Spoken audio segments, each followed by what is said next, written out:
Welcome to This Explainer. Right off the bat, I want to invite you to just take a deep breath, slow right down, and step back in time with me. Imagine we're traveling back over 5,000 years. We are standing on the ancient, incredibly sacred landscape of India, and right in front of us is this massive battlefield called Kurukshetra. You can almost feel it. The air is just heavy. Two huge factions of the exact same family are standing there, completely ready for war. On one side, we have the Pandavas. On the other, the Kauravas. But here's the amazing part. Before a single arrow is ever fired, a deeply profound conversation begins. This exact conversation becomes the Bhagavad Gita, which is an absolutely remarkably important spiritual guide. So today, we're going to look very slowly and very closely at just the first 9 verses. We're going to really understand these people, the secret emotions they're hiding in their hearts, and the timeless truths they show us. So let's step right into the story. Here's a gentle little roadmap for where we're going. We'll start with the great battlefield of Kurukshetra, then look at blindness and clouded judgment, fear hiding behind pride, the 2 great armies, and finally, the conflict inside us. All right, part 1, the great battlefield of Kurukshetra. So Kurukshetra isn't just your average everyday piece of land, it's a highly sacred ancient place. It is deeply respected as an area of goodness and holy activities. But you see, this creates a massive problem for King Dhritarashtra. He is the father of the Kauravas, and honestly, he is terrified. Because this land is so full of truth and goodness, he is scared that the very dirt beneath their feet will actually help his enemies, the Pandavas, simply because they're fighting for a fair and good cause. It's like being forced to fight on a field that actively favors the good guys. That brings us to section 2, blindness and clouded judgment. To really understand this clouded vision, we have to leave the loud, chaotic battlefield for a moment and travel over to the quiet royal palace of Hastinapura. That's where King Dhritarashtra is sitting. Now, the king is completely blind. He literally cannot see the armies gathering far away. So he relies entirely on his incredibly trusted advisor, Sanjaya. And Sanjaya has been given a very special, almost magical gift. He has divine vision. Basically, this means his mind can see exactly what is happening on the battlefield miles and miles away. It's like watching a live movie right in his head, and he can tell the blind king every single thing he sees. The entire story kicks off with a single, incredibly simple question from the blind king to his advisor. The king asks, "My sons and the sons of Pandu have gathered at Kurukshetra, ready for war. Tell me, what are they doing?" Now, at first glance, right, this just sounds like a blind king asking for a quick military update. Nothing too crazy. But there is a very deep, hidden meaning beneath those simple words. Notice how the king doesn't say, "our family." He doesn't ask about our children. Instead, he draws a sharp line. He divides them. He says, "my sons," and then pushes away the sons of Pandu. This completely exposes his heavy bias. He loves his own children so much that it creates a solid wall in his mind. And this is actually our very first major lesson. When we heavily favor our own interests, it distorts our clear judgment. It makes us, well, metaphorically blind to the actual truth. Moving on to section 3, fear hiding behind pride. Let's shift our focus back down to the dirt of the battlefield, looking really closely at the king's son, Duryodhana. Sanjay is using his divine vision to watch him. From the outside looking in, Duryodhana looks incredibly proud. He is standing tall in his chariot, eyeing the highly disciplined enemy army, and he confidently approaches his great teacher, Dronacharya. But hidden beneath that super confident mask, seeing the massive strength of his enemies actually triggers a deep, deep anxiety inside his mind.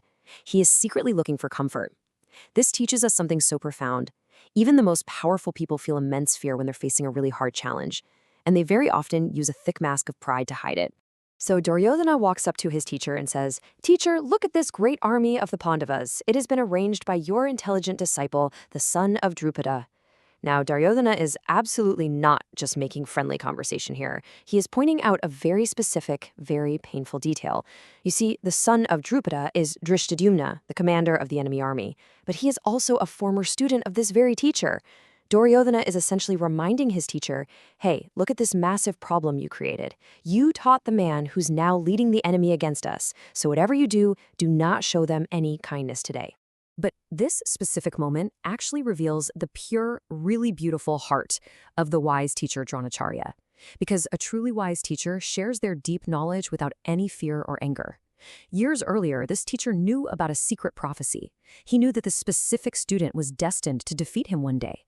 But even knowing that, the teacher still took the boy in.